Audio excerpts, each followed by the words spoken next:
सरकार के द्वारा मनोनीत किए गए, चयनित किए गए जो ऑफिसर्स लोग होते हैं वो सरकारी उपक्रमों पर नियंत्रण रखते हैं। विभागीय संगठन से संबंधित मंत्री, मिनिस्टर्स विभाग की सफलता एवं असफलता के लिए संसद या विधानसभा में जवाबदेह है। तो सार्वजनिक उपक्रम के विभागीय प्रारूप की स्थापना सार्वजनिक उपयोगिता की सेवाओं के लिए, पब्लिक यूटिलिटी सर्विस के लिए की जाती है। तो जहां गोपनीयता की आवश्यकता है, जहां सार्वजनिक सुरक्षा की जरूरत है, जहां पर सार्वजनिक कल्याण की ज्यादा जरूरत है, वहां पर विभागीय उपक्रम काम कर सकते हैं।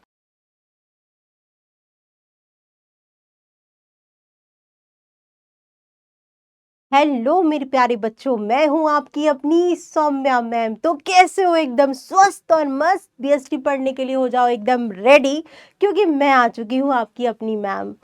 क्लास 11 के बच्चों, आज चैप्टर कौन सा चलेगा? आज चलेगा चैप्टर नंबर 3 और एक ही पूरे वीडियो में हम उस चैप्टर का काम कर देंगे तमाम।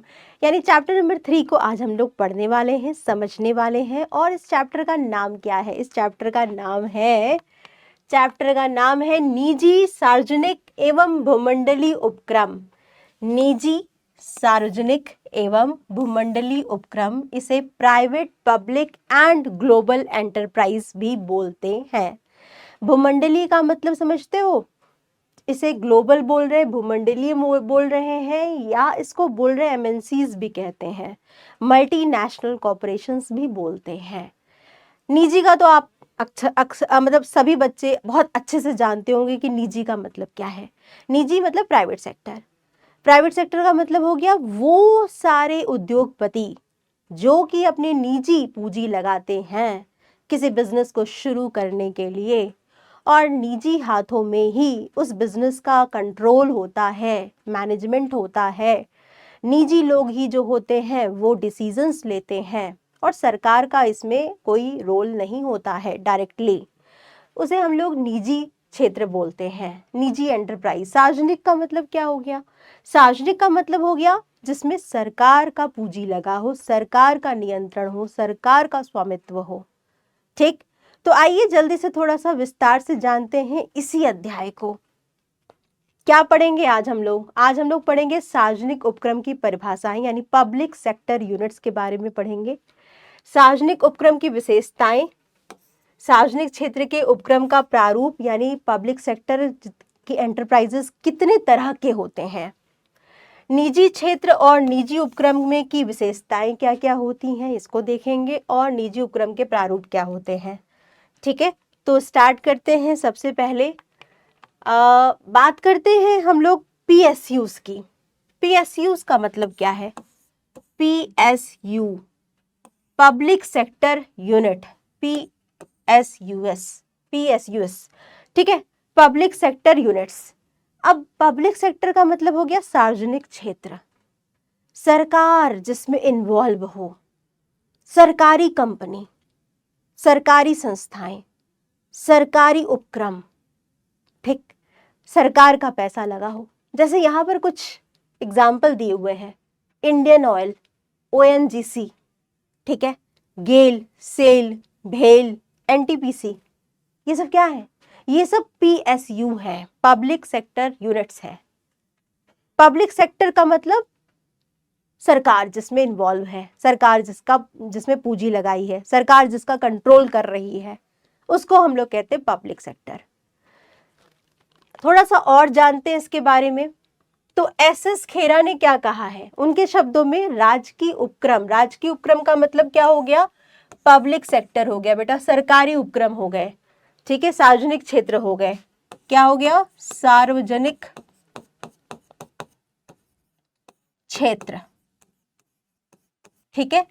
तो राजकीय उपक्रमों से अभिप्राय केंद्रीय सरकार, केंद्र की सरकार, ठीक, या राज्य सरकार, स्टेट की गवर्नमेंट के द्वारा, उनके द्वारा मिलकर के या दोनों के द्वारा मिल करके अगर किसी उपक्रम को, किसी एंटरप्राइज को, किसी उद्यम को स्थापित किया जाता है या संचालित किया जाता है और आर्थिक, वाणिज्यिक और औद्योगिक क्रियाओं की जाती हैं, तो इसे हम लोग पीएसयू बोलते हैं, सार्वजनिक क्षेत्र के उपक्रम बोलते हैं।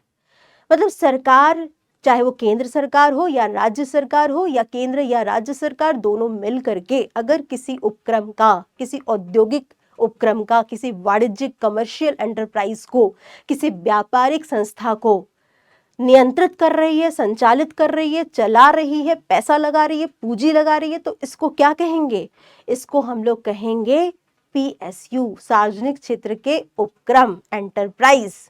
ठीक, इसके बाद देखो, तो हम ये कह सकते हैं कि सार्वजनिक अथवा राजकीय उपक्रम एक ऐसा उपक्रम है जो पूर्णतः कंप्लीटली केंद्र सरकार या राज्य या स्थानीय सरकार के स्वामित्व के अधीन स्थापित किया जाता है, एस्टैब्लिश किया जाता है, अथवा जिसमें सरकार के कुल अंश पूंजी का 50% से अधिक, मतलब सरकार का जिस तरह का 50% से अधिक अगर सरकार ने पैसा लगाया है तो वो उपक्रम क्या हो जाएगा? सार्वजनिक क्षेत्र का उपक्रम हो जाएगा।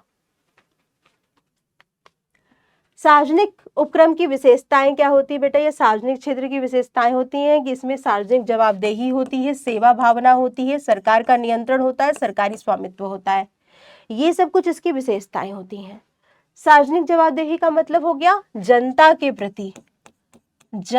प्रति जवाबदेह होना, जनता के प्रति जवाबदेह होना। ठीक है। पब्लिक अकाउंटेबिलिटी, क्योंकि सरकार जो है वो हमारे पैसे लेकर के ही सरकार अपना आय कमाती है, हमसे जो कर लेती है वही सरकार का सबसे बड़ा राजस्व होता है। तो सरकारी जो कर है या सरकार जो है वो हमारा प्रतिनिधित्व कर रही है, हमें रिप्रेजेंट कर रही है। तो ये जो जितनी भी संस्थाएं हैं कहीं ना कहीं हमारे पैसे से चल रही हैं, तो इनका जो काम होगा, इनका जो भी फंक्शन कर रही है, जो भी लाभ कमा रही हैं, जो भी उत्पाद बना रही हैं, उसकी जवाबदेही इन्हें हमें देनी पड़ेगी जनता के प्रति। कैसे जवाब देंगी? संसद में देंगी, पार्लियामेंट में देंगी, पार्लियामेंट में अपने अकाउंट बुक को पब्लिश करेंगी, बताएंगी, ठीक, इन्फॉर्म करेंगी। इनका मुख्य उद्देश्य क्या होना चाहिए? सेवा भावना होना चाहिए। सेवा भावना का मतलब है अच्छी से अच्छी वस्तु प्रदान करना, सेवा देना और उचित मूल्य पर देना, मतलब अच्छे प्राइस पर देना। ये नहीं कि बहुत ज्यादा पैसा ले रही हैं और खराब क्वालिटी का सामान हम तक दे रही हैं, नहीं। सेवा भावना इनका मुख्य उद्देश्य होना चाहिए, सिर्फ लाभ कमाना नहीं। सरकार का नियंत्रण होता है, ये भी एक विशेषता है। कंट्रोल किसका होता है? सरकार का होता है। क्यों कंट्रोल होता है? सरकार का पैसा लग रहा है तो कंट्रोल तो करेगी। सरकारी स्वामित्व होता है, मतलब ओनर कौन है? जो पैसा लगाएगा वही तो ओनर होगा, वही तो मालिक होगा। तो सरकार पैसा लगा रही तो सरकार ही मालिक है। इसके बाद देखो बेटा, यहाँ पर एक एक करके यहाँ बताया गया है कि सार्वजनिक जवाबदेही का मतलब होता है सार्वजनिक उपक्रम का की पूंजी सरकार के द्वारा प्रदान की जाती है, इसीलिए संसद के प्रति, हमारे प्रति यानी जनता के प्रति जवाबदेह होती है, अकाउंटेबल होती है अपने कामों के लिए, अपने उत्पादों की गुणवत्ता के लिए, क्वालिटी के लिए। सार्वजनिक उपक्रम के कार्यों की जांच संसदीय कमेटी के द्वारा की जाती है बेटा। ये इनके काम की, ये सही काम कर रहे हैं कि नहीं कर रहे हैं, इनके जो लेखा पुस्तक है वो सही से है कि नहीं है, इसके लिए सरकारी जांच कराई जाती है, ऑडिटिंग कराई जाती है इनके अकाउंट बुक का, और संसदीय जांच की जाती है इनके ऊपर।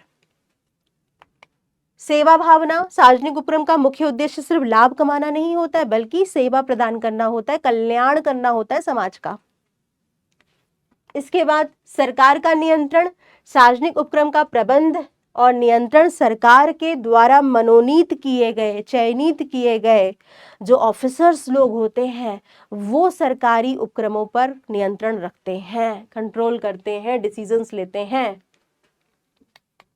सरकारी स्वामित्व, सार्वजनिक सरकार उपक्रम सरकार के स्वामित्व में होते हैं। यदि किसी क्षेत्र में निजी स्वामित्व की अनुमति हो तो भी 50% से ज्यादा जो पूंजी लगेगी वो सरकार की लगेगी, तभी उसे हम लोग सरकारी क्षेत्र मानेंगे। ठीक है। अब बच्चा इसमें देखो, सार्वजनिक क्षेत्र जो होते हैं, पब्लिक सेक्टर जिसे बोल रहे हैं हम लोग बार बार, वो भी 3 तरह के होते हैं।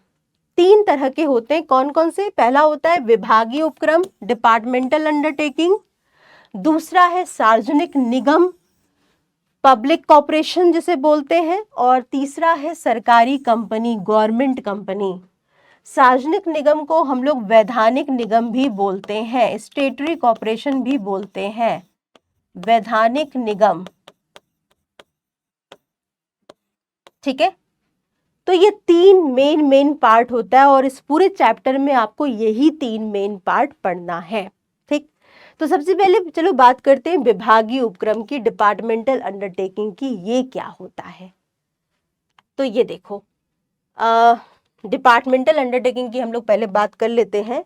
यहाँ पर देखिए, विभागीय उपक्रम, डिपार्टमेंटल अंडरटेकिंग। रेलवे, आप लोग अक्सर जानते होंगे रेलवे के बारे में। डाक विभाग, पोस्टल्स विभाग, इसके बारे में भी सुना होगा आप लोगों ने। हमारा जो रक्षा मंत्रालय है, डिफेंस जो है, वो भी, उसके बारे में भी आप लोग जानते होंगे। तो ये जो रक्षा मंत्रालय है, ये जो रेलवे मिनिस्ट्री है, ये जो मिनिस्ट्री मंत्रालय बनाए गए और हर एक मंत्रालय के अधीन अंडर में कुछ विभाग काम करते हैं जो मंत्रालय के अंडर में होते हैं, किसी विशेष मंत्रालय के। जैसे कि रेलवे जो है वो रेलवे मिनिस्ट्री के अंडर में देखा जाता है। जो हमारा सूचना और प्रौद्योगिकी मंत्रालय है वो क्या देखता है, वो दूरदर्शन, जैसे दूरदर्शन विभाग हो गया, उसको देख रहा है। जो हमारा टेलीकम्युनिकेशन पोस्टल्स डिपार्टमेंट है उसको देख रहा है, सूचना प्रसारण मंत्रालय में आएगा। तो बेटा कहीं ना कहीं ये जो हम देख रहे हैं कि ये जो उपक्रम है, विभागीय उपक्रम जिसे हम बोल रहे हैं, वो सार्वजनिक उपक्रम को संचालित करने का सबसे अधिक प्रचलित स्वरूप होता है और ये पूर्ण रूप से कंप्लीटली गवर्नमेंट अंडरटेकिंग है, सरकारी उपक्रम है। इसमें पूरा पैसा सरकार के द्वारा से दिया जाता है, पूरा कंट्रोल, पूरा नियंत्रण इन विभागों पर सरकार का होता है और एक विशेष मंत्रालय, स्पेशल जो स्पेसिफिक मिनिस्ट्री होती है वो इन पर कंट्रोल रखती है, स्वामित्व एवं नियंत्रण में होते हैं और इसका प्रबंध उपक्रम से संबंधित मंत्रालय के द्वारा किया जाता है, मिनिस्ट्री के द्वारा किया जाता है। बेटा इनका डिसीजन, इनका कंट्रोल मिनिस्ट्री करती है। ठीक, विभागीय सचिव इनका मुख्य कार्यकारी अधिकारी होता है और जो मंत्रालय के निर्देशन एवं नियंत्रण में काम करता है। प्रति वर्ष इनका बजट बनता है बेटा, मंत्रालय इनका बजट सैंक्शन करता है हर साल इन विभागीय उपक्रम का। रेलवे बजट, जैसे आपने रेलवे मिनिस्ट्री तय करता है हर साल। ठीक, जिसकी स्वीकृति सरकार से ली जाती है और इन उपक्रमों के वर्ष भर के कार्यकलापों, प्रगति एवं अन्य संबंधित मामलों की रिपोर्ट भी तैयार की जाती है। इनका जो वर्ष भर का जो भी आय व्यय सब हुआ उसका रिकॉर्ड तय किया जाता है, तैयार किया जाता है। ये संसद और विधानसभा में प्रस्तुत की जाती हैं और विभागीय संगठन से संबंधित मंत्री, मिनिस्टर्स विभाग की सफलता एवं असफलता के लिए संसद या विधानसभा में जवाबदेह, अकाउंटेबल होते हैं। रेलवे अच्छा काम नहीं कर रही है तो रेलवे मिनिस्टर जिम्मेदार होंगे और उन्हें जवाब देना पड़ेगा संसद में, पार्लियामेंट में। अपने रेलवे विभाग के बारे में जवाब देना पड़ेगा कि ये अच्छा काम क्यों नहीं कर रही है, इसका आय कितना हुआ, इसका व्यय कितना हुआ, कौन सी सरकारी योजनाएं रेलवे लागू कर रही है, तो ये जवाब देना पड़ेगा इनके मंत्री को। तो सार्वजनिक उपक्रम के विभागीय प्रारूप की स्थापना सार्वजनिक उपयोगिता की सेवाओं के लिए, पब्लिक यूटिलिटी सर्विस के लिए की जाती है। भारत में जो विभागीय उपक्रम स्थापित किए गए हैं वो मुख्यतः कौन कौन से हैं? भारतीय डाक तार विभाग, ये किस मिनिस्ट्री के अंडर में काम करता है बच्चा? जिसका संचालन संचार मंत्रालय, मिनिस्ट्री ऑफ कम्युनिकेशन द्वारा किया जाता है, संचार मंत्रालय के द्वारा किया जाता है। भारतीय रेलवे जो हो गया, जिसका संचालन रेल मंत्रालय, मिनिस्ट्री ऑफ रेलवे करता है। इसी प्रकार से ऑल इंडिया रेडियो है, दूरदर्शन है, टेलीफोन सेवाएं हो गई। ठीक है, युद्ध सामग्री कारखाना हो गया, आदि विभागीय उपक्रम के कुछ उदाहरण हैं। ठीक, तो विभागीय उपक्रम क्या होता है बेटा? डिपार्टमेंटल अंडरटेकिंग वह उपक्रम होता है सरकारी क्षेत्र का जो कि पूरी तरह से सरकारी नियंत्रण में होता है और मंत्रालय के अधीन, विशेष मंत्रालय के अधीन काम कर रहा होता है। संसद में ये जवाबदेह होता है और ये सरकारी से पब्लिक यूटिलिटी के लिए काम करता है, जैसे रक्षा हो गया, रेलवे हो गया, डाक एंड तार विभाग हो गया, ये सब। इसके बाद अगर मैं बात करूं विभागीय उपक्रम की क्या विशेषताएं हैं, कौन कौन से फीचर्स हैं, तो देखो सबसे पहला स्थापना की हम बात करते हैं कि इसका फॉर्मेशन कैसे होता है, कैसे बनता है ये। तो बेटा विभागीय उपक्रम जो है वो मंत्रालय के द्वारा बनाया जाता है। मतलब एक मिनिस्ट्री जो होती है, मिनिस्ट्री ही इसको बनाती है, मिनिस्ट्री के अंडर में ही ये काम करता है। तो इसकी स्थापना एक सरकारी विभाग के रूप में सरकार के द्वारा की जाती है और प्रत्येक सरकारी विभाग को एक विशेष मंत्रालय के साथ जोड़ दिया जाता है। हर एक विभाग जो है वो एक विशेष मंत्रालय के साथ जोड़ दिया जाता है और यही मंत्रालय के अधीन ही ये काम करता है। इसके बाद देखो स्वामित्व की बात करें, ओनर कौन होता है इन विभागीय उपक्रम का, तो ओनर जो होता है वो सरकार होती है पूरी तरह से। इन उपक्रमों पर अनिवार्यतः पूर्ण सरकारी स्वामित्व माना जाता है। प्रबंध मैनेजमेंट कौन देखता है बेटा, निर्णय कौन लेता है इन संस्थाओं में, इन उपक्रमों में निर्णय कौन लेता है, निर्णय सरकार लेगी, हाँ लेगी, लेकिन सरकार में क्या मोदी जी निर्णय लेंगे, नहीं, मोदी जी निर्णय नहीं लेंगे, योगी जी लेंगे, नहीं, कौन लेगा, जिनको ये चुनेंगे। मतलब इनका प्रबंध उपक्रम से संबंधित मंत्रालय द्वारा किया जाता है और विभागीय सचिव इनका मुख्य कार्यकारी अधिकारी होता है। और जो विभागीय सचिव होता है वो कहीं ना कहीं एक आईएएस ऑफिसर होता है, सरकारी कर्मचारी होता है, सरकार के द्वारा मनोनीत होता है, सरकार के द्वारा ही इसको नियुक्त किया जाता है किसी विभागीय उपक्रम को देखने के लिए। ठीक है। वित्त व्यवस्था, फाइनेंस कहाँ से इनको मिलता है, पूंजी कहाँ से, कैपिटल कहाँ से इनको मिलता है, तो सरकारी खजानों से, गवर्नमेंट ट्रेजरी से इनको मिलता है और ये अपनी सारी आय भी सरकारी खजाने में ही डालते हैं। मतलब ये फ्री नहीं होते हैं कि अपना पैसा अपने तरीके से खर्च करें। ठीक है। तो इनकी वित्त व्यवस्था पूर्णतः सरकार के द्वारा सामान्य बजट पास करके उसके माध्यम से की जाती है और इन्हें जनता से उधार लेने का अधिकार नहीं होता है। ये पब्लिक को शेयर इशू नहीं करते, पब्लिक से डिपॉजिट नहीं लेते हैं। अपॉइंटमेंट की बात करें कि क्या इनमें काम करने वाले जो वर्कर होते हैं वो किस तरह के होते हैं, बेटा वो सरकारी कर्मचारी माने जाते हैं। रेलवे में जो लोग काम कर रहे हैं वो सरकारी कर्मचारी हैं। क्यों सरकारी कर्मचारी हैं, क्योंकि इनका जो भी पॉलिसी है वो पूरी तरह से सरकार के द्वारा ये काम अंडर में नियम बना करके काम करेंगे। तो इनकी उपक्रमों की नियुक्तियां union public service commission UPSC के थ्रू या स्टाफ सिलेक्शन बोर्ड एसएसबी के थ्रू होती हैं। और इन विभागों को अपने स्वयं के स्टाफ को भी सेलेक्ट करने का होता है, ये अपने खुद के भी बोर्ड बना सकते हैं। जैसे रेलवे अपना खुद का नियुक्ति करवाता है, रेलवे बोर्ड। ठीक है। तो रेलवे में काम करने वाले कर्मचारियों के लिए रेलवे अपनी नियुक्ति प्रक्रिया कराता है, लेकिन इसमें काम करने वाले जितने भी वर्कर होंगे उन्हें सरकारी कर्मचारी माना जाता है।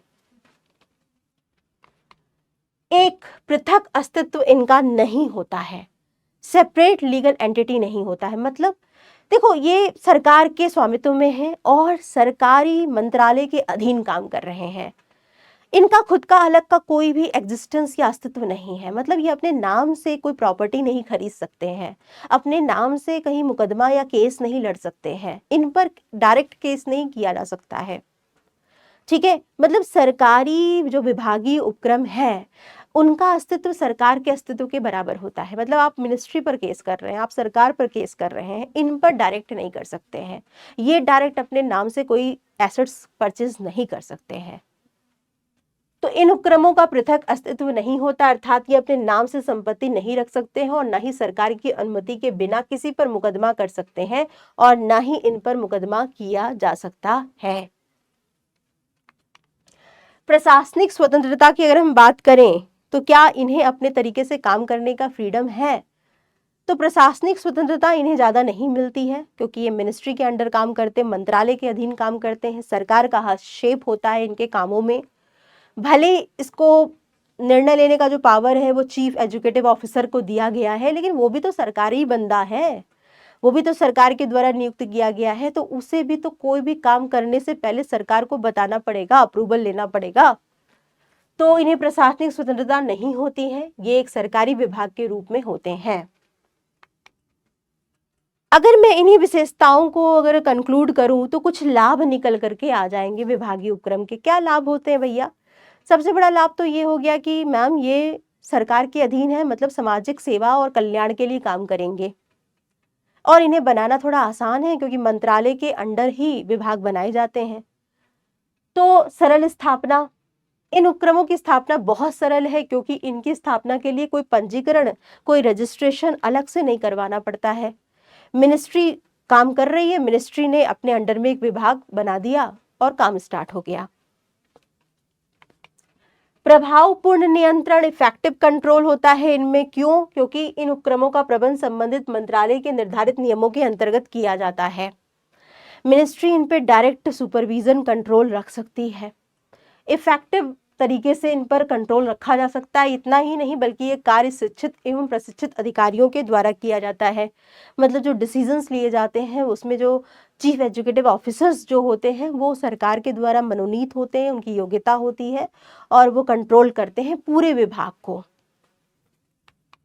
सरकारी आय में वृद्धि करती हैं बेटा। इनका टोटल जो भी इनकम है वो सारा इनकम कहाँ जाएगा? सरकारी खजानों में जाएगा। मतलब ये अच्छा काम करेंगी तो सरकारी खजाना बढ़ेगा, सरकारी आय बढ़ेगी। ठीक। कर भार में कमी करती हैं बेटा। अगर मान लो अच्छा काम कर रही हैं तो पब्लिक पर जो सरकार टैक्स लगाती है वो क्यों लगाएगी? ज्यादा नहीं लगाएगी, क्योंकि सरकार को तो इनकम मिल रही है, सरकार ने तो ज्यादा इनकम प्राप्त कर रही है। कहाँ से प्राप्त कर रही है? सरकारी विभागों से प्राप्त कर रही है, विभागीय उपक्रम से प्राप्त कर रही है। तो जब विभागीय उपक्रम अच्छा काम करेंगे तो जनता पर कर का भार कम हो जाएगा, जनता पर जो ज्यादा कर देना पड़ रहा है वो कम हो जाएगा, क्योंकि सरकार को तो कहीं ना कहीं से आय मिल रही है। इसके बाद देखो सरल वित्त व्यवस्था है। पैसा जुटाना इनके लिए आसान होता है क्योंकि संसद के द्वारा, मंत्रालय के द्वारा बजट पास करके इनको पैसा या वित्त मिल जाता है। इस वजह से इन्हें कोई जनता से लेना है या किसी निजी हाथों से पैसा इकट्ठा करना है, ऐसा कोई प्रॉब्लम इनके साथ नहीं है। फंडों का ये उचित उपयोग करते हैं क्योंकि इन्हें जवाब देना है, पार्लियामेंट में जवाब देना है कि भैया पैसा कहाँ गया, कहाँ खर्चा कर दिया आपने, तो इन्हें जवाब देना होता है। इस वजह से ये जो भी पैसा संसद में बजट पास करके इनको दिया जाता है उसका ये सही से यूज करते हैं, सही से प्रयोग करते हैं। विभागीय उपक्रम की कुछ सीमाएं भी होती हैं। सीमाएं क्या है बेटा? लिमिटेशंस भी हैं। सरकारी हस्तक्षेप है तो शीघ्र कार्यवाही नहीं हो पाती है, शीघ्र कार्यवाही की कमी पाई जाती। केंद्रीय नियंत्रण व्यवस्था से अत्यधिक औपचारिकताएं, लीगल फॉर्मेलिटीज करनी पड़ती हैं, फाइल वर्क बहुत होते हैं, पेपर वर्क बहुत होते हैं, इस वजह से प्रॉब्लम्स आ जाती है बच्चा। ठीक है, तो हम ये कह सकते हैं कि शीघ्र कार्यवाही की कमी यहाँ पाई जाती है। लोचशीलता की कमी है, लैक ऑफ फ्लेक्सिबिलिटी। कठोर सरकारी नियमों की वजह से लोचशीलता यानी फ्लेक्सिबिलिटी, चेंजेस करना, परिवर्तन करना डिसीजंस में बहुत मुश्किल हो जाता है इनके लिए। जबकि एक उपक्रम के सफल संचालन के लिए लोचशीलता का होना बहुत जरूरी है, फ्लेक्सिबिलिटी इन ऑपरेशन, निर्णय लेने को बदला जा सके, लेकिन नहीं, यहाँ पर इतनी औपचारिकता है, इतना गवर्नमेंट इंटरवेंशन होता है, हस्तक्षेप होता है, जिस वजह से ये जल्दी जल्दी अपनी पॉलिसीज को, नियमों को नहीं बदल पाते हैं। ठीक। प्रेरणा की कमी, लैक ऑफ इंसेंटिव्स। देखो बच्चा, जैसे इन्हें पता है कि इनका मुख्य उद्देश्य क्या है? सेवा भावना, कल्याण करना, पब्लिक के लिए काम करना। इनका मुख्य उद्देश्य ज्यादा लाभ कमाना नहीं है, जिस वजह से ये ज्यादा प्रयास नहीं करते हैं। इन्हें लगता है कि कॉम्पिटिशन्स जो है उससे क्या आगे निकलना, इन्हें तो सरकारी योजनाओं को मानना है, सरकारी नियमों का पालन करना है और कम लाभ पर ज्यादा अच्छी वस्तु बना करके देना है। लाभ तो ज्यादा कमा नहीं सकते ये, इस वजह से ये क्या करते हैं, ये कभी कभी इनमें प्रेरणा की कमी पाई जाती है। देखने से ऐसा लगता है कि अधिकारियों को प्राप्त शक्तियां उनके लिए प्रेरणा का काम करती होंगी और शक्तियों से प्रेरित होकर के वे उपक्रम की आय को अधिकतम करने के प्रयास करते होंगे। लेकिन विभागीय उपक्रमों में अधिकारियों को शक्तियां सिर्फ नाम मात्र की होती हैं, फलतः वे आय को अधिकतम करने के लिए विशेष प्रयास नहीं करते हैं। ये इनकम को ज्यादा बढ़ाने का प्रयास, एफर्ट्स नहीं करते हैं ज्यादा। ठीक है, इसके बाद क्या हो रहा है बच्चा? देखो, प्रतियोगी भावना की कमी, कंपटीशन की कमी इनमें देखने को मिलती है। वही बात, सेम बात है यहाँ पर, बस यहाँ हेडिंग चेंज कर दी गई है। ये ज़्यादा आगे बढ़ने के बारे में नहीं सोचते हैं क्योंकि इनका मेन मोटिव लाभ कमाना नहीं होता है। तो प्रतियोगिता भावना की कमी पाई जाती है इनमें, क्योंकि इनका उद्देश्य लाभ न होने के कारण ये उपक्रम हो रही हानियों की ओर विशेष ध्यान नहीं देते हैं। और इतना ही नहीं, ये उपभोक्ताओं की आवश्यकताओं में भी कभी कभी रुचि नहीं लेते हैं। ठीक। कर भार में वृद्धि, अगर मान लो कि विभागीय उपक्रम अच्छा काम नहीं कर रहे हैं तो गवर्नमेंट पर बोझ हो जाएगा, गवर्नमेंट पर बजट का बोझ हो जाएगा। फिर गवर्नमेंट वो बोझ कहाँ से उतारेगी? हमसे, उपभोक्ताओं से। कर बढ़ा देगी, टैक्स बढ़ा देगी हम पर। तो कुल मिलाकर के अगर ये अच्छा काम नहीं करेंगे तो इसका असर देखने को मिलेगा करों में वृद्धि के रूप में। ठीक है। अधिक राजनीतिक हस्तक्षेप बहुत बड़ी प्रॉब्लम है, बहुत ही बड़ी प्रॉब्लम है। आप ये मान के चलिए बेटा कि जितना ज़्यादा गवर्नमेंट का इंटरफेरेंस होगा उतना ज़्यादा प्रॉब्लम होगा। ठीक है। तो हम ये कह सकते हैं कि अधिक राजनीतिक हस्तक्षेप देखने को मिलता है यहाँ पर, जिस वजह से ये जो भी सीईओ लोग हैं वो अपने से काम नहीं कर पाते, फ्रीडम के साथ वर्क नहीं कर पाते हैं। लाल फीताशाही, रेड टैपिज्म देखने को मिलता है यहाँ पर। लाल फीताशाही का मतलब क्या होता है? लाल फीताशाही का मतलब होता है कि फालतू की जो पेंडिंग फाइलें हैं पड़ी रहती है टेबल पर, अनावश्यक की फाइलें पड़ी हुई हैं, डिले इन एक्शन है, कामों में देरी हो रही है, इतनी ज़्यादा औपचारिकताएं होती हैं ना, एक टेबल से दूसरे टेबल पर, दूसरे टेबल से तीसरे टेबल पर फाइलों को पहुंचाने में इतनी देरी हो जाती है, अप्रूवल लेते लेते लेते लेते कि समय बहुत ज़्यादा लग जाता है और बोझ, अतिरिक्त बोझ फाइलों का पड़ा रहता है। लाल फीते में बंधी हुई फाइलें लंबी सी टेबल पर पड़ी रहती हैं सरकारी विभागों में। तो अत्यधिक कागजी कार्रवाइयों तथा काम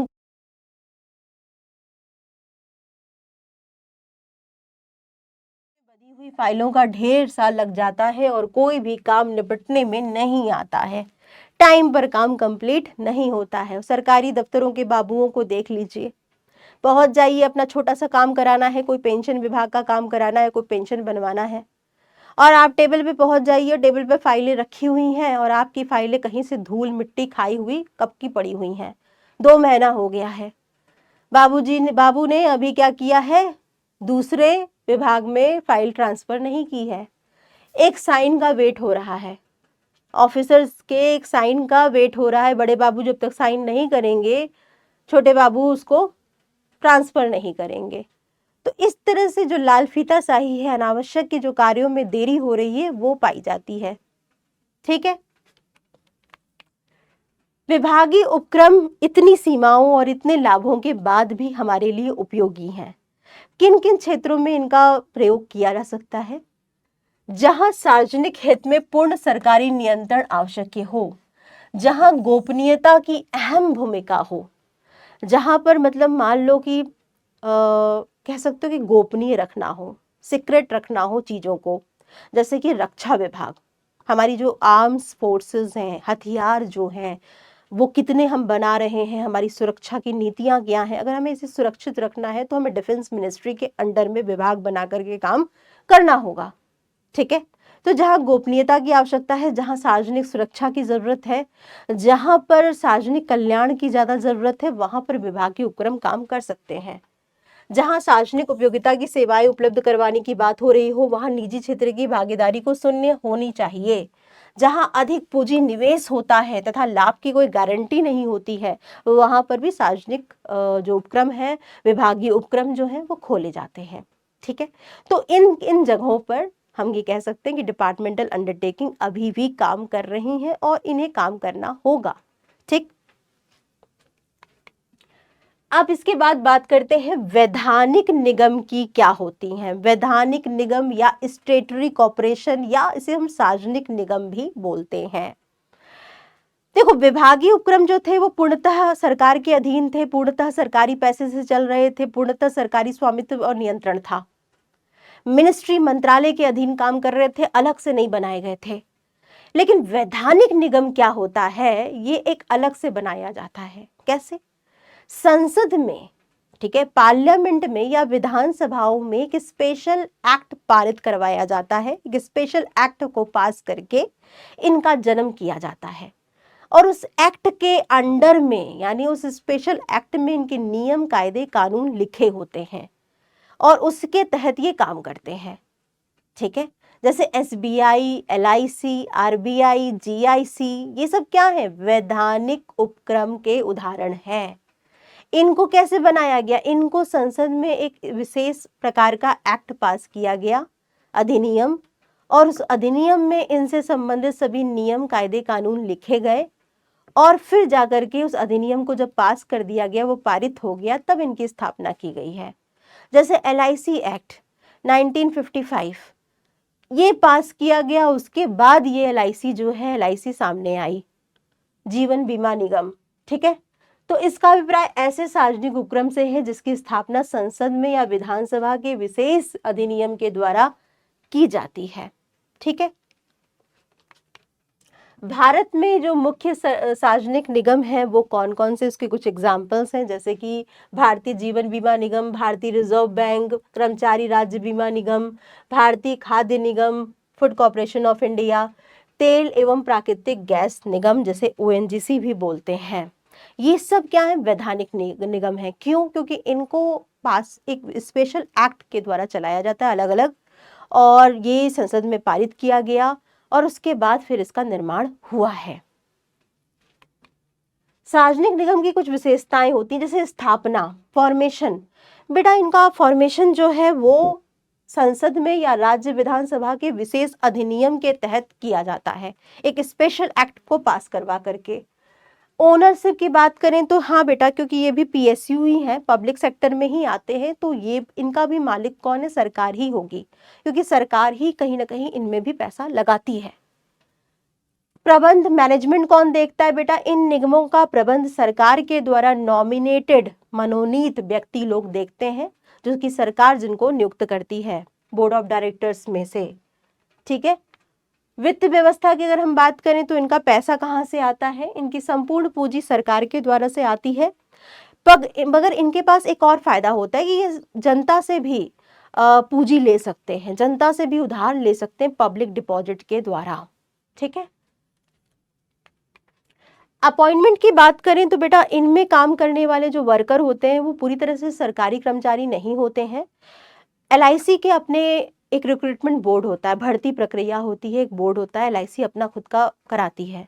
LIC अपने वर्कर को अपने हिसाब से अपनी सैलरी, उनका खुद का नॉर्म्स रूल्स बना हुआ है। तो सरकारी कर्मचारियों की तरह इनको सैलरी नहीं मिलती है, बल्कि इनको इनका खुद का जो नियम है उसके अनुसार अपने वर्कर को सैलरी देते हैं। ठीक है, पृथक वैधानिक अस्तित्व, क्योंकि इनका निर्माण अलग एक्ट बना करके किया जा रहा है, तो ये सरकारी स्वामित्व में है बट सरकारी अस्तित्व नहीं है इनका। ठीक है, इनका एक पृथक वैधानिक अस्तित्व है। इसका मतलब क्या हो गया, मतलब ये अपने नाम से संपत्ति खरीद सकते हैं, अपने नाम से ये केस लड़ सकते हैं, इन पर केस किया जा सकता है। इसे कहते हैं पृथक वैधानिक अस्तित्व होना, मतलब इन ये चलते रहते हैं बेटा। ठीक, प्रशासनिक स्वतंत्रता, अगर मैं विभागीय उपक्रम की तुलना में देखूं तो इनमें फ्रीडम इन ऑपरेशन है, मतलब अपने तरीके से इनका मैनेजमेंट थोड़ा बहुत डिसीजन ले सकता है। प्रशासनिक स्वतंत्रता इनको मिलती है, इनका जो भी प्रबंधन है, इनका जो भी प्रबंध समिति है वो अपने डिसीजंस लेता है। ठीक है, अगर इनके लाभ को देखें तो बेटा इन्हीं विशेषताओं के आधार पर आप लाभ निकाल सकते हो। जैसे स्थापना की बात, संचालन में स्वतंत्रता की अगर हम बात करें कि क्या इनको काम करने का फ्रीडम है, तो हाँ, विभागीय उपक्रम की तुलना में तो फ्रीडम है ऑन पेपर। पेपर में, कागज में तो लिखा हुआ है कि भैया इनका जो प्रबंधन है, इनका जो कमेटी है वो अपना काम, अपना निर्णय खुद से ले सकती है। ठीक है, चलिए अच्छी बात है। शीघ्र निर्णय, क्योंकि इनको फ्रीडम है, इनको निर्णय लेने का फ्रीडम है, तो ये जल्दी निर्णय ले सकते हैं, तो ये भी अच्छी बात है। लाल फीताशाही यहाँ पर कम है। कुशल प्रबंध, बेटा कुशल प्रबंध का मतलब हो गया कि देखो ये जो सरकार भी इनमें प्रबंधक नियुक्त करती है और ये खुद के भी प्रबंधक हायर करते हैं। तो निगमों के संचालक मंडल में सरकार के द्वारा श्रमिक और उपभोक्ताओं के प्रतिनिधियों के अतिरिक्त पेशेवर प्रबंधकों को भी मनोनीत किया जाता है, जो प्रोफेशनल मैनेजर्स होते हैं, जिनके पास नॉलेज एक्सपीरियंस भी होता है अपने अपने फील्ड का। तो इसके अतिरिक्त कर्मचारियों को पर्याप्त पारिश्रमिक भी मिलता है बेटा। निगम अपना खुद का इनका पेमेंट सिस्टम है, तो ये अपने कर्मचारियों को अलग से वेतन देते हैं, सैलरी देते हैं, जो कि अलग है। तो हम ये कह सकते हैं कि इस वजह से यहाँ पर प्रोफेशनल मैनेजर्स देखने को मिलते हैं, जो अच्छे से मैनेजमेंट करवा लेते हैं। समाज सेवा उद्देश्य बेटा, क्योंकि ये पीएसयू है, पब्लिक सेक्टर यूनिट्स हैं, तो इनका मेन ऑब्जेक्टिव क्या होगा? समाज की भलाई करना, समाज की सेवा करना। तो ये तो इम्पोर्टेंट यहाँ पर है ही कि ये समाज सेवा करते हैं, ठीक है। इसके बाद देखो, इसके बाद क्या है? समाज के हितों की सुरक्षा करना, मतलब पब्लिक वेलफेयर के लिए काम करना, ये भी इनका इम्पोर्टेंस है। और ये राज्य और संसद और राज्य की विधानसभाओं के प्रति जवाबदेह होते हैं, तो भाई पब्लिक के लिए बुरा नहीं कर सकते हैं, ठीक है। ये पब्लिक के साथ धोखाधड़ी नहीं कर सकते हैं, इन्हें जवाब देना पड़ता है। सीमाएं भी हैं, है तो पीएसयू ही, है तो पब्लिक सेक्टर ही, है तो सरकारी नियंत्रण में, सरकारी स्वामित्व में, तो कुछ तो बात होगी। अपूर्ण संचालन स्वतंत्रता, अभी जस्ट हमने बोला था कि इनको फ्रीडम इन ऑपरेशन होता है, मतलब ये अपने काम अपने तरीके से कर सकते हैं, लेकिन केवल पेपर पर ये सब चीजें हैं। एक्चुअल में ये क्या पॉसिबल है? सरकार पैसा लगा रही तो सरकार नियंत्रण तो रखेगी ही रखेगी, थोड़ा कम या थोड़ा ज्यादा हो सकता है बस। यानी अपूर्ण संचालन स्वतंत्रता इनमें पाई जाती है। ऑन पेपर ही केवल प्रबंधकों को काम करने का फ्रीडम है, बाकी महत्वपूर्ण डिसीजन इनको सरकारी अप्रूवल या सरकारी प्रस्ताव पास करके ही लेने पड़ेंगे। तो ये कहना कि निगमों को संचालन में स्वतंत्रता होती है मात्र ध्येय ही है, वास्तव में इनमें पूरा जो सरकारी हस्तक्षेप रहता है, ठीक है। प्रतियोगी भावना की कमी है। जितने भी पीएसयूज है ना, उनको लगता है यार मेन मोटिव क्या है, लाभ कमाना तो है नहीं, प्रॉफिट कमाना तो है नहीं, तो हम ज्यादा मेहनत क्यों करें, ज्यादा हमें तो मेहनत का फल मिलेगा नहीं। तो प्रतियोगी भावना की कमी यहाँ पर भी देखने को पाई जाती है। सेवा उद्देश्य को ये कभी कभी अनदेखा कर देते हैं। जो प्रोफेशनल्स मैनेजर्स होते हैं वो अपने बारे में सोचने लगते हैं कि कैसे खुद ज्यादा पर्सनल इंटरेस्ट कमाया जाए, कैसे करप्शन में इन्वॉल्व हो जाते हैं, घूस लेना स्टार्ट कर देते हैं, क्योंकि प्रॉफिट तो कम हो रहा है, सैलरी तो बंधी हुई मिलेगी, तो चलो ऊपरी कमाई कर लेते हैं। तो इस वजह से सेवा उद्देश्य को ये अनदेखा करने लगते हैं। फिर भी पब्लिक सेक्टर यूनिट है, तो पब्लिक सेक्टर के लिए तो हेल्पफुल है ही। मतलब हम ये कह सकते हैं कि कहाँ पर सार्वजनिक निगम ज्यादा उपयोगी हैं, किन क्षेत्रों में? तो जहां अधिक मात्रा में कैपिटल की जरूरत है वहां सरकार को आना पड़ेगा आगे, ठीक है। और जहां सार्वजनिक हित, पब्लिक इंटरेस्ट की बात हो रही है, वहां पर सरकारी जो भी आपके सार्वजनिक निगम है उनकी भागीदारी देखने को मिलती है, ठीक है। तो ये था यहाँ पर ये उपयोगी। अब तीसरा जो आपका प्रकार होता है वो है सरकारी कंपनी। सरकारी कंपनी यानी गवर्नमेंट कंपनी, ये क्या है? देखो, सरकारी कंपनी का मतलब होता है ऐसी कंपनी जो कि कंपनी अधिनियम 2013 के प्रावधानों के अनुसार काम करे। मतलब कंपनी एक्ट में जो जो लिखा है उसके अनुसार ही काम करेगी, लेकिन इसमें सरकारी अंश पूंजी जो होगी वो कम से कम 51% होनी चाहिए या उससे अधिक हो सकती है। मतलब सरकारी पूंजी या सरकारी जो अंश है वो कितना होना चाहिए? कम से कम 51% तो होना ही चाहिए। इसे हम सरकारी कंपनी बोलते हैं। सरकारी कंपनी का मतलब साफ हो गया कि भैया ये तो कंपनी ही है, जैसे सेपरेट लीगल एंटिटी, ये सब चीजें पाई जाएंगी इसमें। वैधानिक अस्तित्व पाया जाएगा, कृत्रिम वैधानिक व्यक्ति है, सार्वमुद्रा है, कॉमन सील है, जो जो एक निजी कंपनी की विशेषता होती है वो सब कुछ विशेषता इसमें है, ठीक। लेकिन इसका जो मेन कंटेंट क्या है? मेन कंटेंट ये है कि सरकारी कंपनी का मतलब है एक ऐसी कंपनी से है जिसकी चुकता अंश पूंजी का कम से कम 51% भाग केंद्रीय सरकार का या राज्य सरकार का या दोनों सरकारों का मिलकर के भी हो सकता है, या अधिक राज्य सरकारों के पास भी हो सकता है। इस तरह सरकार उपक्रम में एक मुख्य अंशधारी बन जाती है। कौन कौन से एग्जाम्पल हो सकते हैं सरकारी कंपनी के? सरकारी कंपनी कौन कौन सी है? तो यहाँ पर देखो, हिंदुस्तान मशीन टूल्स, HMT, ठीक है, नेशनल फर्टिलाइजर्स लिमिटेड, कोल इंडिया, ठीक है, हिंदुस्तान एरोनॉटिक्स, ठीक, भारत हेवी इलेक्ट्रिकल लिमिटेड, भेल जिसे बोलते हैं, ये सब क्या है, सरकारी कंपनी है। ये कंपनी है और किस तरह की, सरकारी। ठीक, इसके बाद देखो, अगर इसकी विशेषताएं देखें तो ये क्या विशेषताएं हैं, स्थापना क्या है, स्थापना इनमें वही बिल्कुल कंपनी फॉर्मेशन की तरह है बेटा। कंपनी फॉर्मेशन मतलब इनको प्रमोशन करना पड़ेगा, इनकॉर्पोरेशन करना पड़ेगा, कैपिटल सब्सक्रिप्शन करना पड़ेगा, मतलब कंपनी जैसे बनाई जाती है बिल्कुल उस तरह से इनका पंजीकृत करा करके इनका निर्माण किया जाता है। ठीक है, इसके बाद क्या है, ओनर की बात करें, मालिक कौन होता है, जिसका ज्यादा पैसा लगा है वही मालिक होगा, मतलब सरकार। सरकारी स्वामित्व, सरकारी नियंत्रण इसमें पाया जा रहा है। प्रबंध कौन देखेगा, मैनेजमेंट मतलब डिसीजंस कौन लेगा, day to day operational decisions कौन लेता है यहाँ पर, तो बेटा सरकार पैसा लगा रही है तो सरकार ही बोर्ड ऑफ डायरेक्टर में भी कुछ लोगों को अपना नियुक्त करेगी। बाकी इसमें निजी लोग भी हो सकते हैं क्योंकि निजी पैसा भी इसमें लगता है। ठीक, तो इनका प्रबंध संचालक मंडल के द्वारा किया जाता है और सरकार का स्वामित्व में अधिकतम भागीदारी होने के कारण अधिक संचालक मंडल सरकार ही नियुक्त करती है। अगर पैसे की बात करें कि वित्त व्यवस्था इनमें कहाँ से होती है, तो 51% से ज्यादा शेयर्स जो है वो सरकार के होंगे, तो सरकारी पैसा तो लगेगा ही लगेगा। ये जनता से भी वित्त ले सकती हैं, जनता से भी ये कैपिटल रेज कर सकती हैं। नियुक्तियां की अगर हम बात करें, अपॉइंटमेंट की बात करें, तो इनके कर्मचारी क्या होते हैं बेटा, सरकारी कंपनी है, इसके कर्मचारी अलग से चुने जाते हैं। हर एक सरकारी कंपनी का एक नियुक्ति का बोर्ड होता है, सिलेक्शन बोर्ड होता है, वो अपने कर्मचारियों को सिलेक्ट करता है।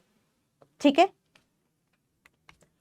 पृथक वैधानिक अस्तित्व, बिल्कुल ये अपने नाम से संपत्ति खरीद सकते हैं, अपने नाम से केस लड़ सकते हैं, इन पर केस किया जा सकता है। ठीक, प्रशासनिक स्वतंत्रता की अगर मैं बात करूं तो तुलना करूं तो मैं वैधानिक निगम और विभागीय उपक्रम दोनों की तुलना में बेटा सरकारी कंपनी को ज्यादा फ्रीडम होता है अपने तरीके से काम करने का। बहुत अच्छे से ये काम कर सकते हैं क्योंकि इनको ज्यादा से ज्यादा क्या है, इनको फ्रीडम मिला हुआ है।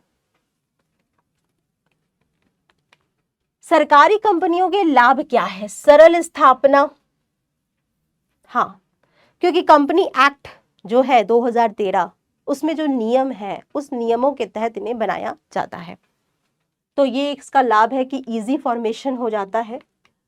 संचालन में स्वतंत्रता, अगर तुलना किया जाए पब्लिक सेक्टर के जितने भी एंटरप्राइज हैं उसमें सबसे ज्यादा फ्रीडम तो इन्हें ही है, सबसे ज्यादा फ्रीडम इन्हें ही दी गई है। लोचशीलता, फ्लैक्सिबिलिटी, आवश्यकता पड़ने पर ये अपने नियमों में तुरंत क्या कर सकते हैं, बदलाव कर सकते हैं। इनके जो बोर्ड ऑफ डायरेक्टर हैं वो डिसीजंस मेकर होते हैं, समय के आसानी से ये चेंजेस ला सकते हैं। शीघ्र निर्णय, क्योंकि ज्यादा लाल फीताशाही इनमें देखने को नहीं मिलती है, डिले इन एक्शन नहीं होता है, डिसीजन जल्दी हो जाते हैं, प्रॉम्प्ट हो जाते हैं, इस वजह से शीघ्र निर्णय देखने को मिलता है। सरल वित्त व्यवस्था, सरकार पैसा लगा रही है और ये जनता से भी पूंजी एकत्रित कर सकते हैं, जनता से भी लोन ले सकते हैं, अंशों को निर्गमित कर सकते हैं, तो पूंजी प्राप्त करना थोड़ा आसान हो जाता है इनके लिए। निजी भागीदारी का भी इनको लाभ मिलता है बेटा, ये जो भी निजी क्षेत्र के लोग हैं वो भी इसमें पैसा लगा सकते हैं, तो ऐसी स्थिति में निजी क्षेत्र के जो पेशेवर प्रबंधक होते हैं, प्रोफेशनल मैनेजर्स, उनकी जो योग्यता कुशलता है उसका भी इन्हें फायदा मिलने को मिलता है। सरकारी कंपनी के इतने लाभ हैं तो इसके कुछ सीमाएं भी हैं, कुछ लिमिटेशंस भी हैं। क्या लिमिटेशंस होंगी, भैया है तो सरकार की, भैया है तो सरकार की, मतलब भ्रष्टाचार, करप्शन, डिले इन वर्क, लाल फीताशाही, सरकारी हस्तक्षेप, ये सारी जो भी हानियां हैं इनमें भी पाई जाती हैं। ऐसा नहीं है कि ये अलग है या अछूते हैं, इनमें प्रॉब्लम नहीं होगी, इनमें भी प्रॉब्लम होगी। तो अपूर्ण संचालन स्वतंत्रता, ये बात तो भैया ऑन पेपर ही है, सब पेपर पे लिखा था कि बड़ा फ्रीडम है, बड़ा फ्रीडम है, लेकिन है नहीं एक्चुअल में।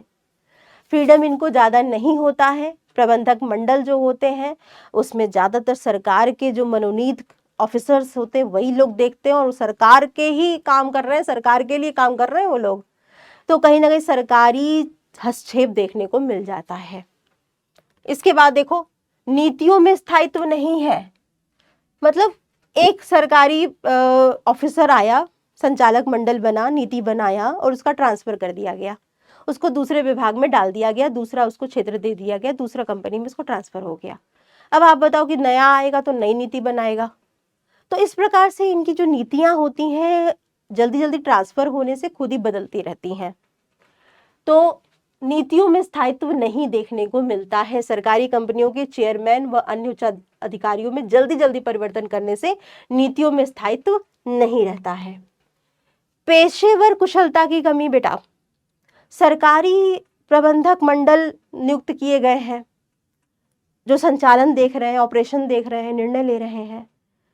बहुत सारे लोग ऐसे होते हैं जिन्हें कि कंपनी के बारे में ज़्यादा जानकारी होती ही नहीं है, कंपनी के क्षेत्र के बारे में ज़्यादा पता ही नहीं होता है, वो लोग भी निर्णय ले रहे होते हैं। वो आईएएस ऑफिसर्स हैं भैया, वो यूपीएससी पास करके आए हुए हैं, उनको पढ़ाई लिखाई का काम दो, वो ज़्यादा अच्छा कर लेंगे। लेकिन अब उनको कंपनी चलाना है और कंपनी के लाभ बढ़ाना है, तो उतने ज़्यादा प्रोफेशनल्स मैनेजर्स नहीं होते हैं वो उन क्षेत्रों में। इस वजह से अपूर्ण कुशलता देखने को मिलती है, पेशेवर कुशलता की कमी देखने को मिलती है। सार्वजनिक जवाबदेही का डर होता है इनको बेटा, फियर ऑफ पब्लिक अकाउंटेबिलिटी होती है। सरकारी कंपनी की वार्षिक रिपोर्ट को संसद में प्रस्तुत किया जाता है, इस वजह से संसद में ये आलोचना के डर से बहुत ज्यादा रिस्की डिसीजन नहीं लेते हैं। और जो रिस्क नहीं लेगा वो गेन कैसे कमाएगा, वो लाभ कैसे कमाएगा। तो इस वजह से बेटा इनको जवाबदेही देनी पड़ती है, इनको अपने लेखा पुस्तकों को दिखाना पड़ता है, तो ये रिस्की डिसीजन नहीं लेते हैं, ज्यादा प्रतियोगिता का सामना नहीं करते हैं, ये एक हानि हो जाती है। तो यहाँ पर हम लोगों ने क्या पढ़ा, यहाँ पर हम लोगों ने बेसिकली तीनों ही प्रकार के जो भी सार्वजनिक क्षेत्र होते हैं उसका हम लोगों ने अध्ययन कर लिया। अब जो टॉपिक आता है हमारा भूमंडलीय उपक्रम। भूमंडलीय उपक्रम मतलब ग्लोबल एंटरप्राइजेस। ये क्या होता है, जैसे बहुराष्ट्रीय कंपनी, मल्टीनेशनल कॉर्पोरेशंस। बहुराष्ट्रीय कंपनी क्या होती है बेटा, ऐसी कंपनियां जो कि एक से ज्यादा देशों में अपना व्यापार और व्यवसाय चलाती हैं, उसे बहुराष्ट्रीय कंपनी बोला जाता है। ठीक है, मल्टीनेशनल कॉर्पोरेशन। तो आइए हम जल्दी से इसके बारे में पढ़ते हैं थोड़ा सा। बहुराष्ट्रीय कंपनी का मतलब होता है ऐसी कंपनी से जिसका पंजीयन किसी एक देश में होता है, रजिस्ट्रेशन तो किसी एक देश में हो रहा है, होम कंट्री में, लेकिन वह माल का उत्पादन एवं विक्रय अनेक देशों में करती है। मतलब लेकिन वो अपने प्रोडक्ट को प्रोड्यूस करती है, बेचती है कई सारे देशों में, और बनाती भी है, मैन्युफैक्चर भी करती है कई सारे देशों में। इसे कहते हैं क्या, बहुराष्ट्रीय कंपनी यानी ग्लोबल एंटरप्राइजेस। ठीक, बहुराष्ट्रीय कंपनियों की क्या विशेषताएं हैं, तो देखो पहली विशेषता आती है सेंट्रलाइज्ड मैनेजमेंट, केंद्रीय प्रबंध। मतलब क्या है इसका मैम, होम कंट्री में इसको बनाया गया है, मतलब इसको स्थापित किया गया है, रजिस्टर्ड किया गया है। तो एक हेडक्वार्टर होगा, इनका मुख्य कार्यालय होगा जो कि इनके होम कंट्री में ही होगा। और ये जो हेडक्वार्टर है, मुख्य कार्यालय जो है, वही सारे ब्रांचेस को, जो कि हर देश में फैली हुई इनकी शाखाएं हैं, उसको कंट्रोल करेगा, उसको नियंत्रित करेगा। मतलब क्या कर रही हैं हर देश के ब्रांचेस, इनके हर देश की कंपनियां इनकी क्या क्या कर रही हैं, किस तरह से फंक्शंस कर रही हैं, कितना लाभ कमा रही हैं, कितनी जरूरत है उन्हें पैसों की, ये सारी चीज मैनेज कौन करेगा, हेडक्वार्टर करेगा। तो सेंट्रलाइज्ड यानी केंद्रीय प्रबंध पाया जाता है। एक बहुराष्ट्रीय कंपनी का मुख्य कार्यालय, हेडक्वार्टर अपने गृह देश में होता है, और ये कंपनी अपने व्यवसाय का फैलाव अनेक देशों में शाखाएं यानी ब्रांचेस खोल करके करती है। ठीक है, और अन्य देशों में चलाए जा रहे व्यवसाय का प्रबंध मुख्य कार्यालय द्वारा ही किया जाता है। तो सभी शाखाओं एवं सहायक कंपनियों को मुख्य कार्यालय के द्वारा निर्धारित की गई जो भी पॉलिसीज होती हैं, जो भी नियम होते हैं, उसका पालन करना होता है, उसको फॉलो करना होता है। ठीक है, विश्व स्तर पर फैलाव, दूसरी विशेषता क्या है, ये ग्लोबल एंटरप्राइजेज है, मतलब किसी एक देश में नहीं बल्कि कई देशों में अपना बिजनेस चला रही हैं, तो विश्व स्तर पर फैली हुई हैं। उच्च क्वालिटी के उत्पाद, बेटा इनमें बहुत, ये कंपनियां बड़ी कंपनियां होती हैं, अच्छी तकनीक का प्रयोग करके प्रोडक्शन करती हैं, तो इनके जो प्रोडक्ट की जो क्वालिटी होती है वो बढ़िया होती है। ठीक है, क्वालिटी पर ये ज्यादा ध्यान देती हैं। बड़ा आकार, बड़ा आकार का मतलब होता है कि इनमें पूंजी ज्यादा लगी होती है, ये बड़े लेवल पर प्रोडक्शन करती हैं, बड़े लेवल पर मार्केटिंग करती हैं, बेचती हैं, सेलिंग करती हैं, तो ये कंपनियां बहुत बड़ी बड़ी कंपनियां होती हैं और इन कंपनियों का अगर हम मूल्य की बात करें तो जैसे रिलायंस है, रिलायंस जो है वो इंडियन मल्टीनेशनल कंपनी है, ठीक है, भारतीय बहुराष्ट्रीय कंपनी है और जिसका मूल्य लगभग 160 बिलियन डॉलर बताया गया है 2020 में।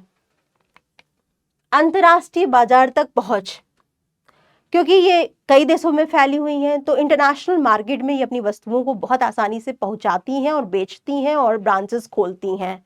कस्टमर भी इनके कई देशों में होते हैं। विज्ञापन पर ये बहुत ज्यादा फोकस करती हैं बेटा, विज्ञापन इनका मेन अट्रैक्शन होता है किसी भी सामान को बेचने का। ये प्रमोशन पर बहुत ध्यान देती हैं, ये पब्लिसिटी पर बहुत ज़्यादा ध्यान देती हैं, ये सेलिब्रिटीज़ से, किसी देश के सेलिब्रिटीज़ से प्रमोशन कराती हैं अपने प्रोडक्ट का, ठीक है। तो विज्ञापन पर ये ज़्यादा खर्चा करती हैं। बहुराष्ट्रीय कंपनियों की विशेषताओं के आधार पर इसके कुछ लाभ हैं। लाभ में क्या है, जैसे कि फॉर एग्जाम्पल के तौर पर विदेशी विनियोग में वृद्धि, इंक्रीज इन फॉरेन इन्वेस्टमेंट। सभी देश ये चाहते हैं कि विदेशी पूंजी का विनियोग उनके देश में हो। इसका मुख्य उद्देश्य विदेशी मुद्रा प्राप्त करना होता है, जिसकी आवश्यकता वस्तुओं के आयात के लिए होती है। बेटा हमारे पास फॉरेन करेंसी रहेगी तभी ना हम इंपोर्ट को पे कर पाएंगे, जो हम बाहर से खरीद रहे हैं, आयात कर रहे हैं, उसका पेमेंट कर पाएंगे। तो हमें विदेशी पूंजी चाहिए। तो विदेशी पूंजी कैसे आएगी, जब विदेशी कंपनी आएंगी, विदेशी कंपनी हमारे यहाँ पैसा लगाएंगी या हम अपने देशों के सामानों को विदेशों में बेच पाएंगे तो विदेशी पूंजी हम तक मिल पाएगी। तो इस तरह से विदेशी पूंजी के आगमन के लिए या विदेशी विनियोग को बढ़ावा देने के लिए हमें बहुराष्ट्रीय कंपनियों की आवश्यकता है, ठीक। रोजगार में वृद्धि, कोई भी एमएनसीज अगर भारत में आती है तो वो उस देश में भी रोजगार का सृजन करती है। अगर कोई ऑफिस खुलता है, कोई एप्पल, मान लो एप्पल जो है विदेशी कंपनी है और इसका एक ऑफिस खुल गया इंडिया में, तो बहुत सारे लोगों को रोजगार मिलेगा, है ना, बहुत सारे लोगों को एम्प्लॉयमेंट मिलेगा। संसाधनों का उचित उपयोग करती है। किसी देश की जो अर्थव्यवस्था है, अगर मान लो किसी देश के अंदर जो संसाधन है वो सही से यूज नहीं हो रहे, मतलब प्रॉपर यूज नहीं हो रहे क्योंकि डिमांड नहीं है। अब एक नई कंपनी आ गई, विदेशी कंपनी आ गई, वो क्या करेगी, वो रॉ मटेरियल का, वो मैन का, मशीन का, लेबर्स का प्रॉपर यूज करेगी क्योंकि उसे प्रोडक्शन करना है, उत्पादन करना है। तो इस तरह से जो वेस्टेज मटेरियल है, रिसोर्सेज हैं जो यूज नहीं हो पा रहे हैं क्योंकि प्रोडक्शन नहीं हम कर रहे थे, अब कंपनी आ गई है, प्रोडक्शन कर रही है, तो उन रिसोर्सेज का भी अच्छे से यूज किया जा सकता है, ठीक है। तो संसाधनों का उचित उपयोग संभव हो पाता है। जो बेकार पड़े हुए मानवीय एवं भौतिक संसाधन होते हैं जिनका यूज नहीं किया जा रहा होता है किसी देश में, वो भी बहुराष्ट्रीय कंपनियों के आने से यूज किए जाने लगते हैं, ठीक है। तकनीकी विकास होता है, नई तकनीक, नए आविष्कार लेकर के ये कंपनी आती हैं और प्रोडक्शन के मेथड में को एकदम बदल देती हैं, तो तकनीकी विकास लाती हैं। स्थानीय एकाधिकार की समाप्ति हो जाती है। मान लो किसी देश में कोई एक या दो ही कंपनी है जो कि किसी वस्तु को बना रही है, तो वो मोनोपोली, एकाधिकार करने लगती हैं, मनमाना करने लगती हैं। वो सोचती हैं कि उनका कोई कॉम्पिटिटर तो है ही नहीं, वो जो वैल्यू, जो मनी, जो प्राइस मांगेंगी वो मिल जाएगा। तो स्थानीय एकाधिकार को समाप्त करने के लिए बहुराष्ट्रीय कंपनियों ने बहुत अच्छा काम किया है। प्रतियोगिता बढ़ा दी है, डर बढ़ा दिया है लोगों के अंदर, ठीक है। तो स्थानीय एकाधिकार की समाप्ति संभव हो पाई है। प्रबंधकीय विकास, बहुराष्ट्रीय कंपनियां क्या करती हैं, वो नवीन प्रबंधकीय पद्धतियों को अपनाती हैं, उसकी जानकारी रखने वाले लोगों को ही प्रबंधक के रूप में नियुक्त करती हैं। बेटा ये प्रोफेशनल्स, मैनेजर्स को हायर करती हैं अपने यहाँ काम करने के लिए। इनके जो प्रबंधन होते हैं ना, वो बहुत प्रोफेशनल, एमबीए डिग्री होल्डर, जिनको न्यू टेक्निक के बारे में, बाजार के बारे में, मार्केट के बारे में जानकारी होती है, वो लोगों को ये मैनेजर्स हायर करती हैं जो अच्छे से काम करवाते हैं। निर्यात में वृद्धि होता है बेटा, एक्सपोर्ट बढ़ता है। अगर आप बहुराष्ट्रीय कंपनियों की सफलता से प्रभावित होकर के अनेक स्थानीय उद्यमी क्या करते हैं, वो भी अपने प्रोडक्ट को दूसरे देशों में बेचने के लिए आगे बढ़ने लगते हैं, क्योंकि उन्हें लगता है कि यार यहाँ तो बहुत कंपटीशन है, अब बड़ी बड़ी कंपनियां आ गई हैं, यहाँ लोकल मार्केट में तो कंपटीशन बढ़ गया है, हमें क्या करना पड़ेगा, सरवाइव करने के लिए अपने प्रोडक्ट को अब हमें ग्लोबल मार्केट में बेचना पड़ेगा। तो इस तरह से क्या होता है, निर्यात को प्रोत्साहन मिलता है। बहुराष्ट्रीय कंपनियों की बहुत लाभ है किसी देश के लिए, लेकिन कुछ हानियां भी हैं। हानियां क्या है? घरेलू उद्योगों को खतरा है बेटा, डेंजर फॉर डोमेस्टिक इंडस्ट्रीज। छोटे उद्योग, छोटे कुटीर लघु उद्योग, स्मॉल इंडस्ट्रीज सरवाइव नहीं कर पाते बड़ी बड़ी कंपनियों के आगे। ना उनके पास तकनीक है, ना उनके पास नॉलेज है, ना उनके पास उतना ज्यादा रिसोर्स है, पूंजी है कि वो कॉम्पीट कर सकें, लड़ सकें। तो ये वाली प्रॉब्लम देखने को मिलती है कि घरेलू उद्योगों को खतरा है, डेंजर फॉर डोमेस्टिक इंडस्ट्रीज। दूसरा क्या है? लाभों को गृह देशों में वापसी। बेटा एमएनसीज है, ये मल्टीनेशनल कॉर्पोरेशन है, अगर किसी दूसरे देश की कंपनी तुम्हारे देश में आई है तो जो लाभ कमाएगी वो अपने देश में ले जाएगी, अपने देश का विकास करेगी, तुम्हारे देश का ज्यादा विकास नहीं करेगी। जैसे ईस्ट इंडिया कंपनी आई थी, ठीक है, उसने जो भी विकास किया, जो भी रोड बनवाए, जो भी कंस्ट्रक्शन वर्क करवाए, अपने ट्रेड को बढ़ाने के लिए करवाए थे ताकि उनका व्यापार आसान हो जाए। लेकिन जो एक्चुअल रेवेन्यू, एक्चुअल जो लाभ होता था वो तो अपने देश में ले जाते थे। हमारे देश में तो वो खाली शोषण करना चाहते थे, हमारे देश के संसाधनों का वो खाली शोषण करना चाहते थे।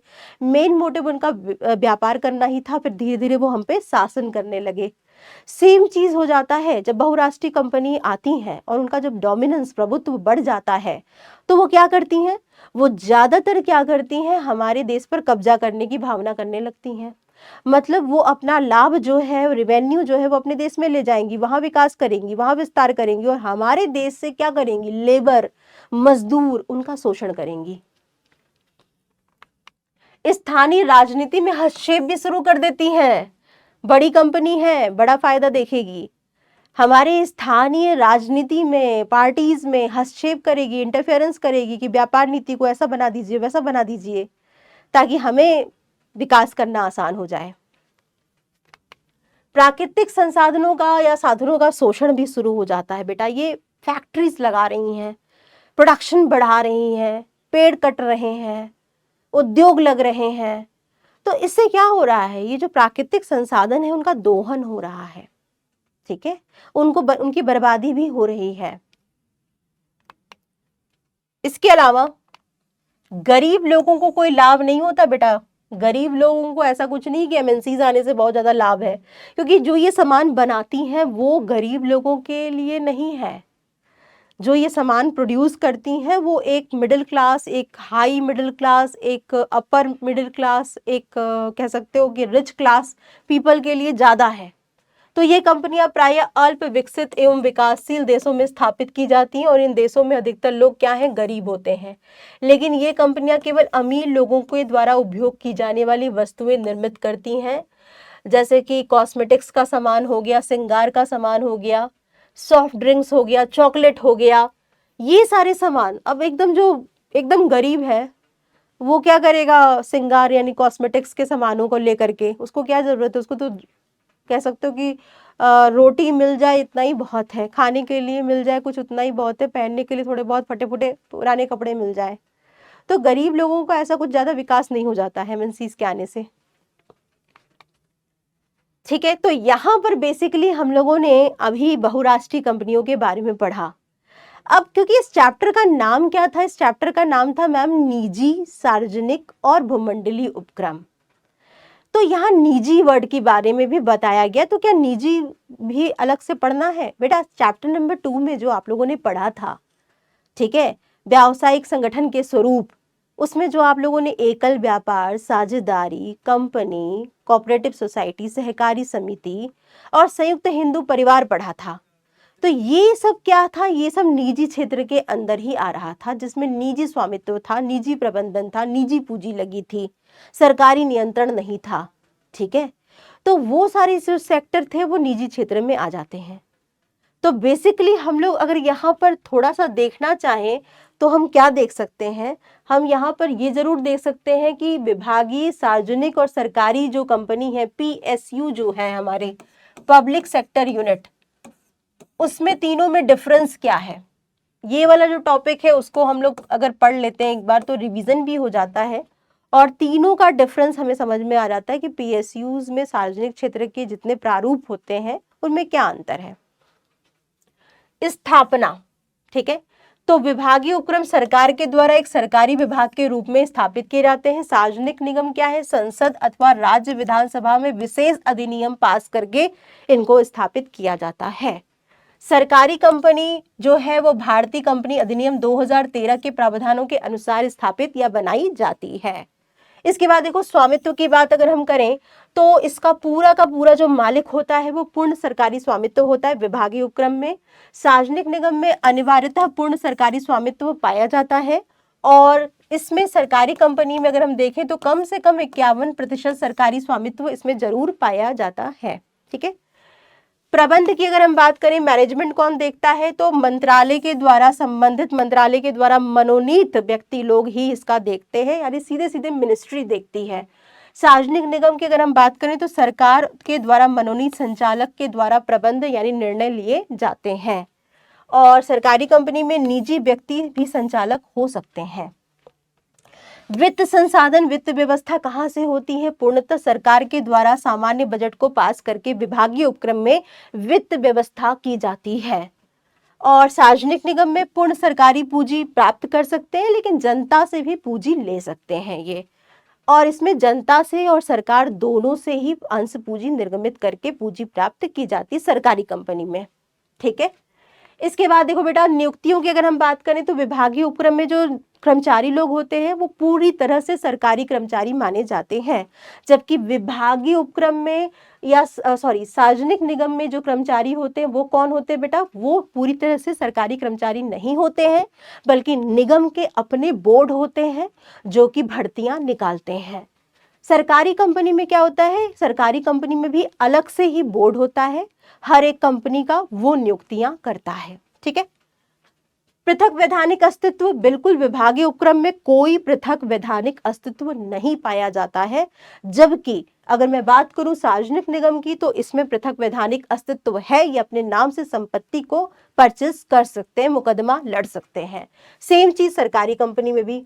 प्रशासनिक स्वतंत्रता की अगर मैं बात करूं तो प्रशासनिक स्वतंत्रता बिल्कुल भी नहीं होती है विभागीय उपक्रम में, जबकि ऑन पेपर कुछ प्रशासनिक स्वतंत्रता पाई जाती है सार्वजनिक निगम में। और सबसे ज्यादा अगर हम देखें कि काम करने का फ्रीडम कहाँ है तो सरकारी कंपनी में।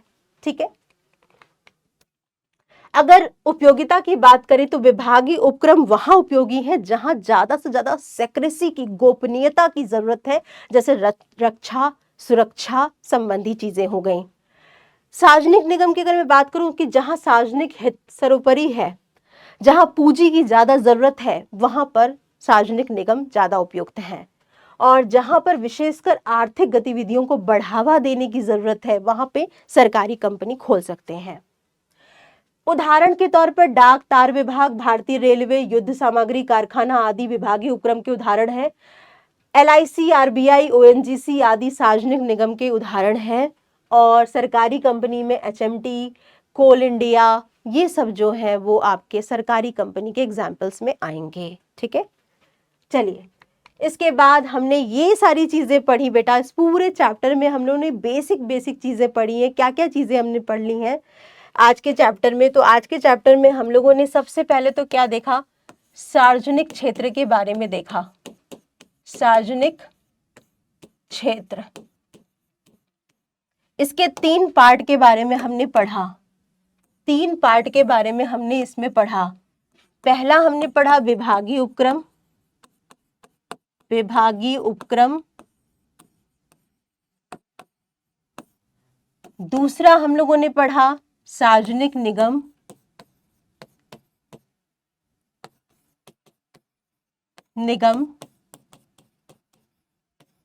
तीसरा हम लोगों ने पढ़ा सरकारी कंपनी, सरकारी कंपनी। ठीक है, इसके बाद हम लोगों ने एक और चीज यहां पर देखी। यहां पर हमने देखा बहुराष्ट्रीय कंपनी के बारे में, बहुराष्ट्रीय कंपनी के बारे में। ठीक है, उसकी विशेषताएं, उसके महत्व, लाभ और हानि के बारे में हम लोगों ने पढ़ाई की। साथ ही साथ विभागीय उपक्रम के लाभ, हानि, विशेषताएं, और इन तीनों के ही लाभ, हानि, विशेषताएं हम लोगों ने एक एक करके देखे। ठीक है, और साथ ही साथ बहुराष्ट्रीय कंपनियों को क्या भारत में आने से क्या लाभ है, इसके बारे में भी हम लोगों ने पढ़ा। बहुराष्ट्रीय कंपनियों की हानि क्या है, ये भी चीज़ें हमने यहाँ पर जानी है इस पूरे चैप्टर में। तो सार्वजनिक क्षेत्र, निजी क्षेत्र की अगर हम बात करें तो यहाँ पर मैं आपके लिए लिख दे रही हूँ ताकि आपको याद रहे कि निजी क्षेत्र में क्या चीज़ें आती हैं। तो निजी क्षेत्र जो थे उसमें सरकार का पैसा नहीं लगता, सबसे बड़ी बात तो ये है। और इसमें कौन कौन सी चीज़ें आती हैं निजी क्षेत्र में, तो निजी क्षेत्र में आप लोगों का जो जो हमने पढ़ा है चैप्टर नंबर 2 में, एकल व्यापार,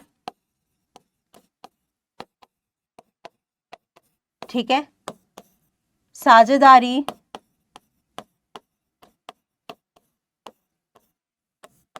कंपनी जिसमें निजी कंपनी,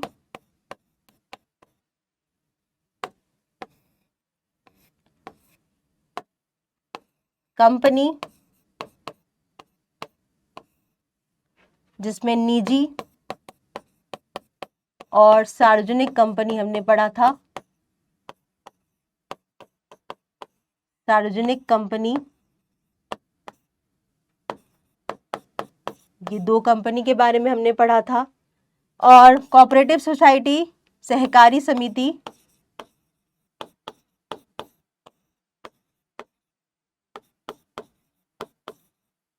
ठीक है। और साथ ही साथ हम लोगों ने ये भी देखा था संयुक्त हिंदू परिवार व्यवसाय, ज्वाइंट हिंदू फैमिली बिजनेस, संयुक्त हिंदू परिवार